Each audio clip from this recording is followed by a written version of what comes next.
तो अब आपके पास ईडियम है a bed of roses. A bed of roses मतलब गुलाबों का बिस्तर। गुलाबों का बिस्तर का क्या मतलब निकलता है कि बहुत ही आरामदायक सिचुएशन है, बहुत ही खुशनुमा सिचुएशन है। मतलब कहने का ये कि कोई दिक्कत ही नहीं है, कोई तकलीफ ही नहीं है। जहाँ पे गुलाबों का बिस्तर हो तो आराम ही आराम मिलेगा, खुशबूदार माहौल मिलेगा and easy and happy situation, बहुत ही खुशनुमा। मतलब इससे ज़्यादा खुशी और इससे ज़्यादा आराम तो क्या ही होगा। ऐसी सिचुएशन, ऐसी सिचुएशन में रहना is called a bed of roses, मतलब गुलाबों का बिस्तर। गुलाबों का क्या है ये? बिस्तर है। तो देखिए सेंटेंस में इसे कैसे यूज करेंगे। Life is not a bed of roses. Life is not a bed of roses मतलब जो जिंदगी है वो हमारे बेड ऑफ रोजेस नहीं है। बहुत सारी कठिनाइयां हैं, बहुत सारी मुश्किलें हैं जिनको पार करना है। It is also the thorns that we have to go through, that we have to walk on, है ना।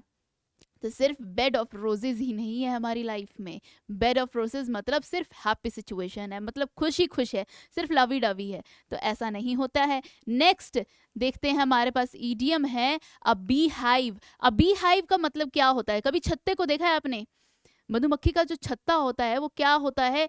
हर वक्त कुछ ना कुछ उसमें देखिए काम चलता रहता है। मधुमक्खियां सोती नहीं है। They are very hard working creatures on earth. They are one of the very hard working creatures on earth. तो देखिए क्या होता है, बी हाइव क्यों बोला गया इस ईडियम को? क्या ये क्या सोच के नाम रख दिया गया अ बी हाइव? हाइव क्या होता है? मधुमक्खियों का जो घर होता है, जो छत्ता होता है, उसे कहते हैं हाइव इंग्लिश में, है ना। तो बी हाइव कहने का मतलब जैसे उस छत्ते में लगातार कुछ ना कुछ काम चल रहा है। A busy place, a busy place मतलब काम काजी जगह। The office was something like a bee hive when Prajakta got in. Prajakta देखिए एक लड़की का नाम है। क्या कह रहा है सेंटेंस? क्या कह रहा है सेंटेंस? कह रहा है कि जब वह ऑफिस में गई, एंटर की, तो क्या था, उसको क्या दिखाई दिया? अ बी हाइव। मतलब सभी काम में लगे हुए थे, कोई कहीं से कुछ कर रहा है, कोई काम कुछ कर रहा है, सारे ऑफिस में बिजी है, कोई इधर जा रहा है, कोई उधर जा रहा है, documents, files, paper work, everything. मतलब it was a bee hive. Bee hive मतलब it was a very busy place. everyone was working hard, everyone was busy in their work, in this work। देखिए bee hive, इसीलिए bee hive बोला गया। They are very hard working creatures. हर वक्त busy रहते हैं, ये काम करते रहते हैं। नेक्स्ट देखिए आपके पास ईडियम है क्या? अ ब्लैक शीप। अ ब्लैक शीप का मतलब क्या है?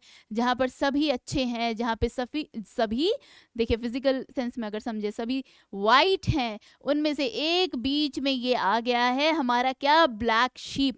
ब्लैक शीप कौन होता है? जिसका रेपो कुछ खास अच्छा नहीं है, वो बदनाम है, जो बदनाम है। और ब्लैक शीप मतलब वह काले रंग का, देखिए बदनाम है, मतलब वो ऑड वन आउट इसमें दिखा दिया गया है, वो ब्लैक शीप है। सभी वाइट शीप में से एक ब्लैक शीप जो बैड रेपुटेशन के साथ है, जो बदनाम है। एग्जाम्पल देखिए, Rachel is the black sheep in her family with an interest in arts whereas everyone else is a doctor. मतलब रैचल जो है, रैचल एक नाम है लड़की का, जो ब्लैक शीप है अपने घर में, उसको ब्लैक शीप का दर्जा देखिए दे दिया गया। वाई? बदनाम है वो। क्यों? उसका रेपो खराब है, क्योंकि उसको इंटरेस्ट है आर्ट्स में, और बाकी उसके घर में सभी डॉक्टर्स हैं पर उसको इंटरेस्ट है आर्ट्स में। तो उसको कह दिया गया क्या? कि वो ब्लैक शीप है हमारे फैमिली में। वो ब्लैक शीप है। क्या है? ब्लैक शीप है, क्योंकि वो रेपो बना के नहीं रख पा रही डॉक्टर का, है ना। तो जहां जिसको जो इंटरेस्ट हो वहीं जाना चाहिए, मेरा ये मानना है। इसमें ब्लैक शीप की कोई बात नहीं है। नेक्स्ट इडियम देखिए क्या है आपके पास? A bolt from the blue. A bolt from the blue का मतलब क्या है?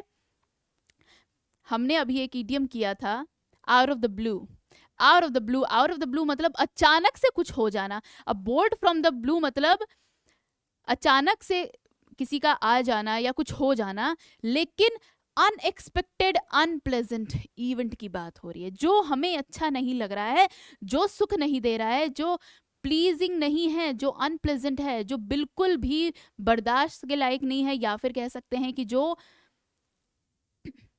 जो दुखी कर रहा है हमें या जिसे हम ना पसंद करते हैं, ऐसा कुछ हो गया है और अनएक्सपेक्टेडली हो गया, हमने ऐसा सोचा भी नहीं था और ये हो गया, हमने ऐसा सोचा भी नहीं था और अचानक ये दुर्घटना घट गई, है ना। तो अ bolt from the blue, a bolt मतलब एक थंडर, एक थंडर देखिए, है ना। फ्रॉम द ब्लू, ब्लू का मतलब ही हो गया अचानक, फ्रॉम द ब्लू का मतलब हो गया अनएक्सपेक्टेड वे में, सडन एंड अनएक्सपेक्टेड वे में। अब बोल्ट का मतलब क्या हो गया, बिजली गिरना, बिजली गिरना। तो कहने का मतलब बिजली गिरना कोई अच्छी बात तो है नहीं, बिजली गिरेगी जिस पर वो तो इंसान चला गया, बस चल बसेगा वो। तो कहने का मतलब अ बोल्ट एक अनप्लेजेंट सिचुएशन को रिप्रेजेंट कर रहा है यहाँ पर, एक अनप्लेजेंट जो बिल्कुल सही नहीं है, ऐसी सिचुएशन, ऐसे इवेंट को रिप्रेजेंट कर रहा है। और फ्रॉम द ब्लू बता रहा है हमारा कि वो सडन और अनएक्सपेक्टेड है। अ bolt from the blue, a bolt from the blue. देखिए इमेज से बहुत अच्छे से समझना है, एक ब्लू चित्र में आप क्या देख रहे हैं, अ बोल्ट, ब्लू पिक्चर में you can see what, a bolt. तो एग्जाम्पल सेंटेंस में कैसे यूज करेंगे, the news of Gandhi ji death was a bolt from the blue, बहुत ही अनएक्सपेक्टेड, बहुत ही अनएक्सपेक्टेड और अनप्लेजेंट न्यूज थी, अनप्लेजेंट न्यूज थी गांधी जी की डेथ जो हमें सुनने को मिली थी, वो बहुत ही अनप्लेजेंट और अनएक्सपेक्टेड थी, इसलिए कह दिया गया उस न्यूज को किया अ bolt from the blue, a bolt from the blue. Next आपके पास है idiom a bone of contention. Bone of contention का मतलब क्या होता है, झगड़े की क्या, जो मेन आपका मुद्दा होता है जिस पे झगड़ा चल रहा है, that is the bone of contention. अब बोन ऑफ कंटेंशन को कैसे समझेंगे, जैसे दो कुत्तों के बीच में, दो डॉग्स के बीच में लड़ाई हो रही है, झगड़ा हो रहा है, they are fighting for a bone, there is one piece of bone and there are two dogs, obviously there will be a bone of contention, there will be a bone of contention between them। तो अब bone of contention मतलब कि जड़, उसकी क्या जड़ है, cause क्या है उस हॉस्टिलिटी का, हॉस्टिलिटी मतलब अनफ्रेंडलीनेस, अनफ्रेंडलीनेस, है ना, या फिर मैटर ऑफ डिस्प्यूट। झगड़े का कारण क्या है, झगड़े का कारण क्या है, झगड़े का मेन जड़ क्या है, मुद्दा क्या है, क्वारल करना, फाइट, लिख लीजिए, डिस्प्यूट, डिस्कॉर्ड, डिसएग्रीमेंट,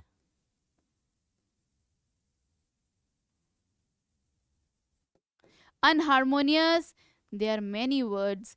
तो ये इन सब चीजों को हम, डिस्कॉर्ड मतलब जो सहमति में नहीं है, डिस्कॉर्ड है, ओके। तो हमें क्या समझना है कि जब हॉस्टिलिटी की बात आ रही है, अनफ्रेंडलीनेस की बात आ रही है, तो मैटर क्या है इसके पीछे, क्यों झगड़ा हो रहा है ना, क्यों झगड़ा हो रहा है। दो दोस्तों के बीच में कोई तीसरा आग लगा के चला जाए, मियाँ बीवी के बीच में कोई तीसरा आग लगा के चला जाए, तो क्या कहेंगे, वही झगड़े का कारण है, वही झगड़े का कारण है।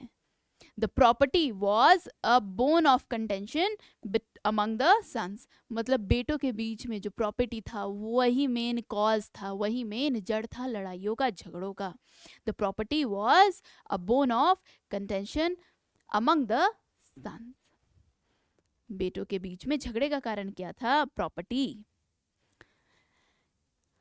Next is a cake walk. Cake walk का मतलब क्या होता है, एक केक वॉक का मतलब क्या होता है, मतलब केक पर चलना, आप ऐसे समझ सकते हो, केक पर चलना। और केक पर चलना बहुत ही आसान काम है, आग पे चलने की तो बात नहीं हो रही है, केक पे चलने की बात हो रही है, खाते जाइए चलते जाइए, केक वॉक है, बहुत ही केक वॉक है, एन ईजी अचीवमेंट, आराम से जो हासिल हो जा रहा है, इजीली सक्सेस मिल जा रही है, जिसमें फेलियर के चांसेस बिल्कुल भी नहीं है ना, क्योंकि बहुत ही हाई रेट है सक्सेस पाने के।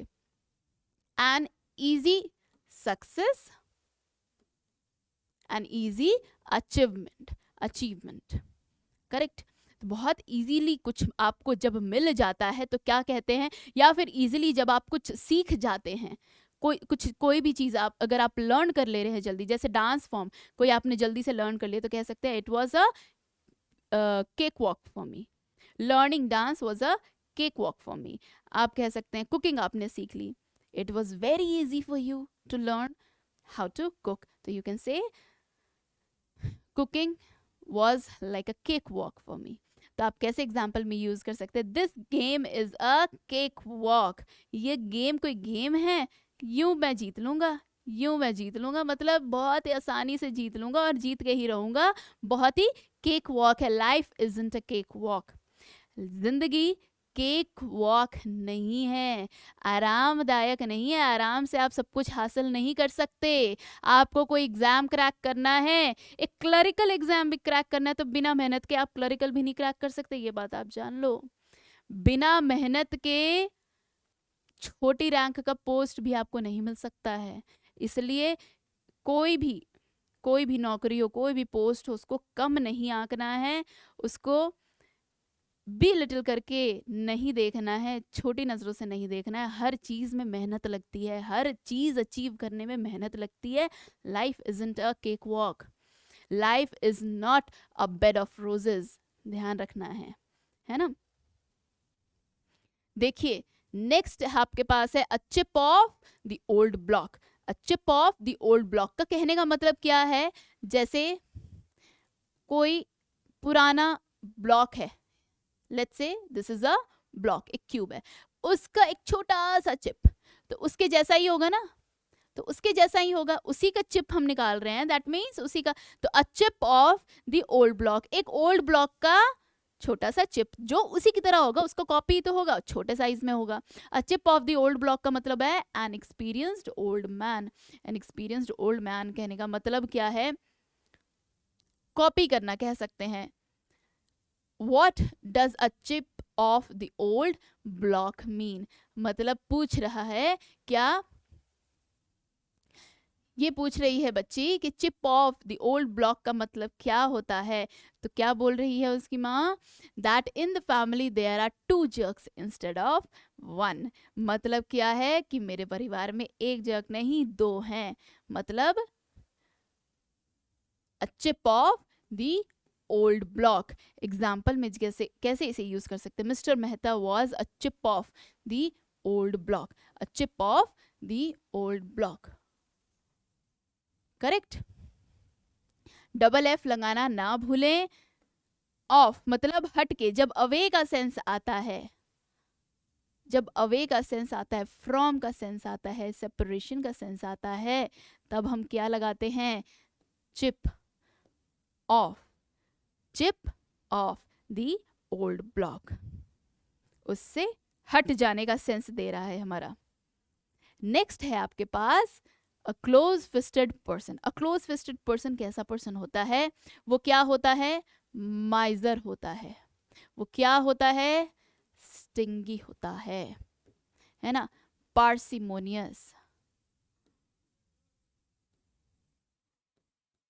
पार्सिमोनियस। और बताइए क्या हो सकता है, क्लोज फिस्टेड, जो कि लिखा हुआ है। क्लोज फिस्टेड का मतलब क्या होता है, फिस्ट होता है मुट्ठी, क्लोज फिस्टेड मतलब बंद मुट्ठी। अब बंद मुट्ठी का मतलब ये नहीं है कि मुक्का मारना है, बंद मुट्ठी का मतलब ये है कि पकड़ के रखा हुआ है आपने, आप देना नहीं चाहते, आप बहुत ज्यादा कंजूस है, बहुत ही ज्यादा क्या है, स्टिंगी है, मतलब क्या है, आप कंजूस हैं, कंजूस हैं, बहुत ही माइजर हैं, बहुत ही पार्सिमोनियस है। पार्सिमोनियस मतलब जो खर्चा ही नहीं करना चाहता है, माइजरली, मिजरली पर्सन मतलब जो बहुत ही माइजर होता है, कहने का मतलब बहुत ही कंजूस इंसान, बहुत ही कंजूस इंसान। Ravi is a close fisted man, Ravi is a close fisted man. कैसे इसने पैसों को बचा के रखा हुआ है, नहीं देना है तो नहीं देना है, कंजूस है वो। नेक्स्ट आपके पास है back to square one. Back to square one का मतलब क्या होता है, come to original point. Back to square one का मतलब होता है वापस, वापस आप जहां से शुरू किया था वहीं आ गए। जहाँ से शुरू किया था वहीं आ गए। जैसे पिक में देखिए क्या है आपका, आपने यहाँ पे शुरू किया एंड ले दे के वहीं आ गए जहाँ पे शुरू किया। You have come back to the original point from where you have started. तो कहने का मतलब वापस उसी जगह पे आ जाना, सर्कल हो जाना, है ना। Our team is back to square one, मतलब जीत रही थी हमारी टीम और वापस हम उसी जगह पर आ गए जहां पर थे, मतलब जहां पर हम थे वहीं पर वापस आ गए। We are back to square one. Let's say कि किसी team A and team B 0-0 points पर थे, बाद में 2 and 0, बाद में 4 and 2। तो क्या हुआ, अचानक पॉइंट्स गिरे और कहां पर आ गया वापस। अगर 2-0 हो गए तो हम कह सकते हैं, ये सेंटेंस यूज कर सकते हैं, our team is back to square one, मतलब वापस उसी जगह पे आ गए। या फिर 0-0 हो जाए, वापस उसी जगह पे आ गए, बैक टू स्क्वायर वन। कहने का मतलब वापस वही पोजीशन पे आ जाना, ओरिजिनल जगह पे आ जाना, ओरिजिनल पॉइंट पर आ जाना, back to square one. Next आपके पास ईडियम है बैड ब्लड। बैड ब्लड का मतलब क्या होता है? बैड ब्लड का मतलब क्या होता है? गंदा खून। बैड ब्लड का मतलब क्या होता है कि हम किसी के प्रति ग्रज रखते हैं, किसी के प्रति इल विल फीलिंग रखते हैं, अच्छा नहीं चाहते हैं, बैड ब्लड है। बैड ब्लड है मतलब बुरा खून। कहने का मतलब क्या है कि हमारी किसी से एनमिटी है ना, या फिर कह सकते हैं कोई फो है हमारा। क्या है? फो। फ्रेंड का उल्टा होता है क्या? फो होता है। एग्जाम्पल देखिए, there is a lot of bad blood between brothers. दोनों भाइयों के बीच में, सभी भाइयों के बीच में बहुत ज्यादा क्या है? मनमुटाव है, इल फीलिंग्स है, बुरी भावनाएं हैं दो सभी भाइयों के बीच में। कहने का मतलब कोई किसी का अच्छा चाह ही नहीं रहा है, सब अपने अपने में लगे हैं, सब अपने अपने फायदा देख रहे हैं। इल फीलिंग्स है, बुरी फीलिंग्स है, भाई भाई वाली फीलिंग ही नहीं है। There is a lot of bad blood between brothers. Bad blood, देखिए इस लड़की का बैड ब्लड है, दैट मीन्स क्या? वो मार रही है, इसके प्रति क्या है? बैड ब्लड है। बैड ब्लड का मतलब देखिए क्या हो जाता है? जो डेविलिश काम कर रहा है ना, इल विल फीलिंग के साथ। करेक्ट? तो बैड ब्लड। नेक्स्ट आपके पास ईडियम है bag and baggage. Bag and baggage का मतलब क्या क्या होता है? सारे सामान आपके, सब सामान आपका, साजो सामान जितना भी है, all the belongings, all your belongings, जितना कुछ भी है, आपका हैंड बैग, आपका टिफिन, आपकी बॉटल, आपके शूज, आपका बस्ता, आपका बिस्तर, सब कुछ, बोरिया बिस्तर कह सकते हैं हिंदी में, क्या? बोरिया बिस्तर, बैग एंड बैगेज, है ना। तो एग्जाम्पल सेंटेंस में से कैसे यूज करेंगे? They left Bangladesh with bag and baggage, with bag and baggage. कहने का मतलब सभी सामान के साथ वो बांग्लादेश स्टेट को छोड़ के निकल गए वहां से। दे लेफ्ट, उन्होंने छोड़ दिया उसको, वहां से निकल गए, वहां से इवैक्यूएट कर गए, यहाँ वहां से लीव कर गए, है ना।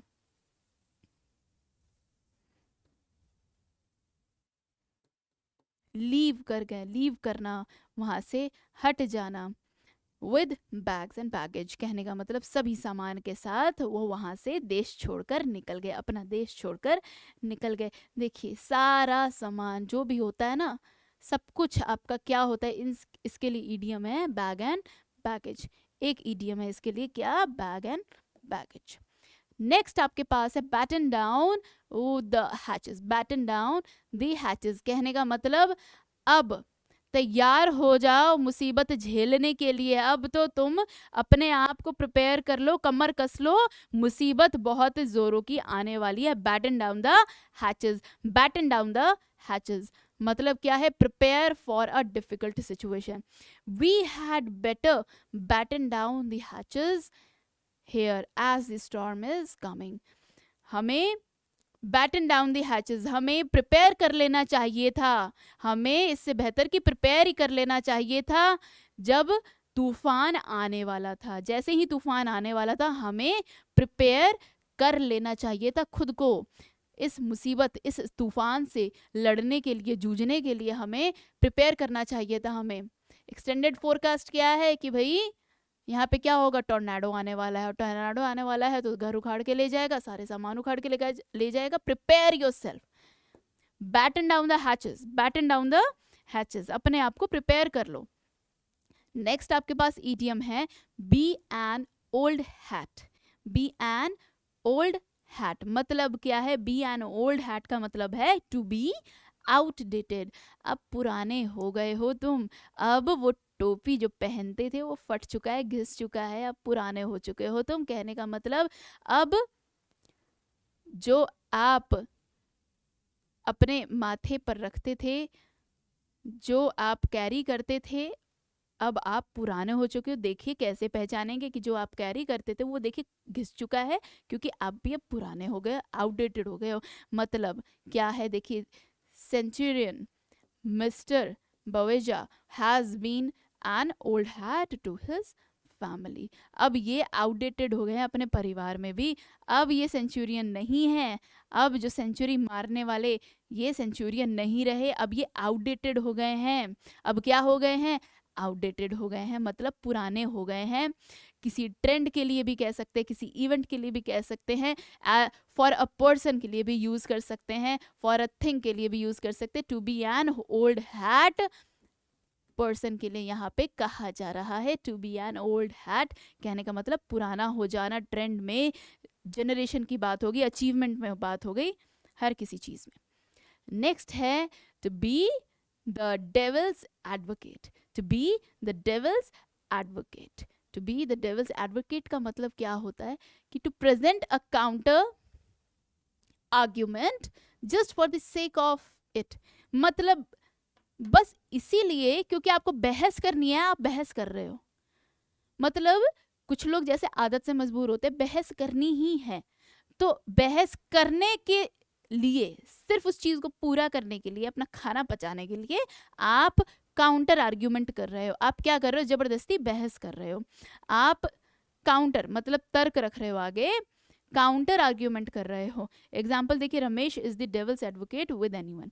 मतलब हर किसी के साथ वो क्या करता है? काउंटर आर्ग्यूमेंट रखता है, जस्ट क्योंकि उसको रखना है, वो इसी के लिए फेमस है। रमेश जो है काउंटर आर्ग्यूमेंट के लिए फेमस है, तो just for sake of it he present the counter argument. देखिए जैसे ये लड़की क्या कर रही है? डेविल्स एडवोकेट है। डेविल एडवोकेट मतलब जो शैतान, डेविल मतलब शैतान, तो जो शैतान को एडवोकेट कर रहा है, एडवोकेट कर रहा है मतलब उसी का फेवर कर रहा है। कहने का मतलब एडवोकेट कर रहा है, उसी की साइड ले रहा है, बार बार काउंटर आर्ग्यूमेंट दे रहा है, just because he is a devil. अब तो डेविल आर्ग्यूमेंट कर रहा है। क्या कर रहा है डेविल एडवोकेट का मतलब? टू एक्सप्रेस एन अपोजिंग और unpopular view for the sake of argument. जबरदस्ती ऐसी बात बोलना जो पता है कि सामने वाला एक्सेप्ट नहीं करेगा, जो पता है कि उसके व्यूज को वो अपोज कर रहा है, आपके ओपिनियन को जो अपोज कर रहा है, लेकिन फिर भी आप रख रहे हो, है ना? Just because you want to argue, आप आर्ग्यू कर रहे हो। तो यहाँ पे इसको कहा जाएगा बी, जैसे जो आर्ग्यू कर रहा है उसके लिए कहा जाएगा B the devil's advocate, B the devil's advocate.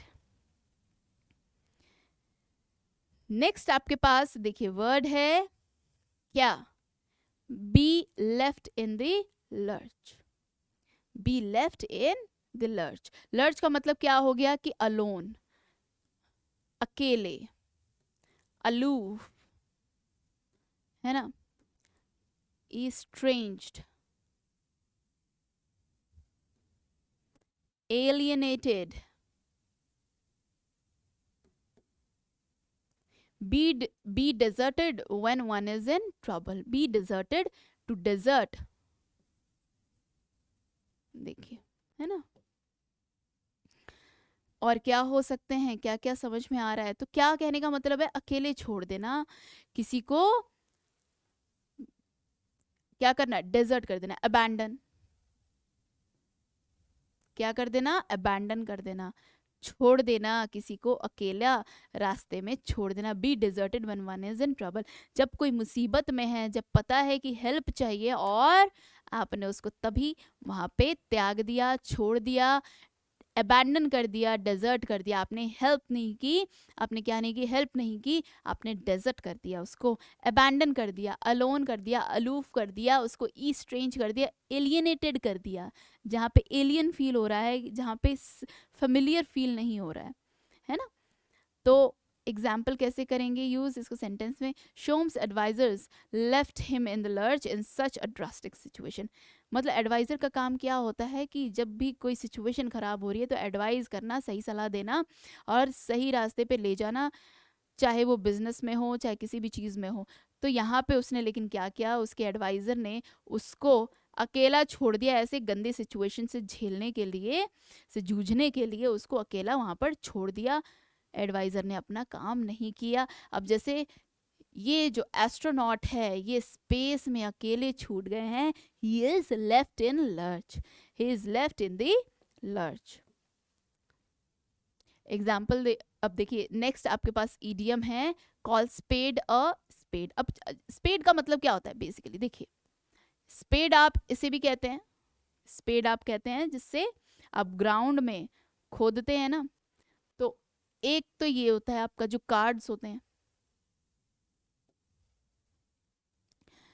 जो ताश के पत्ते होते हैं उसमें एक जो पत्ता होता है आपका वो स्पेड होता है, क्लब होता है, हार्ट होता है ना, और क्या होता है, डायमंड होता है, और शायद चौथा जो होता है वो स्पेड होता है। सही कह रही हूँ मैं कि नहीं? मुझे ज़्यादा नॉलेज नहीं है बट इतना पता है कि स्पेड होता है उसमें, है ना। तो स्पेड को स्पेड कह दिया जाए, दैट मीन्स जो जैसा है उसको वैसा ही कह दिया जाए। आप स्ट्रेट फॉरवर्ड है, फ्रैंक है, कैंडिड है, दैट मीन्स जो जैसा है उसको वैसा ही बोल दिया जाए। मुफट होना, मुफट होना, to speak in a straight forward manner, frankly, candidly, है ना, है ना। तो सेंटेंस में कॉल स्पेड को कैसे कहेंगे, यूज कैसे करेंगे इस ईडियम को? The vice president of a team calls spade a spade. मतलब जो हमारा वाइस प्रेसिडेंट है, उस टीम का जो वाइस प्रेसिडेंट है, वो जो जैसा है वैसा ही उसको बोलता है। ये नहीं कि किसी के आगे कुछ बोलता है, किसी के आगे कुछ बोलता है। जो जैसा है वो वैसा ही उसको कहता है, वैसे ही टिप्पणी देता है जो जैसा है। तो क्या हमें कॉल स्पेड अ स्पेड को फॉलो करना चाहिए कुछ ज़्यादा ही लाइफ में? हाँ, कुछ हद तक करना चाहिए, डेफिनेटली करना चाहिए, ज़रूरी भी है। लेकिन पूरा ही मुंहफट हो जाना तो प्रॉब्लम दे देगा। पूरा ही कॉल स्पेड अ स्पेड बोल देना प्रॉब्लम कर सकता है, किसी को बुरा भी लग सकता है ना। तो कुछ चीज़ों का कभी कभी सिचुएशन के अकॉर्डिंग ध्यान देना चाहिए। तो कॉल स्पेड अ स्पेड हर वक्त नहीं होना चाहिए। यू शुड नॉट, या फिर कह सकते हैं she always calls on him like a spade on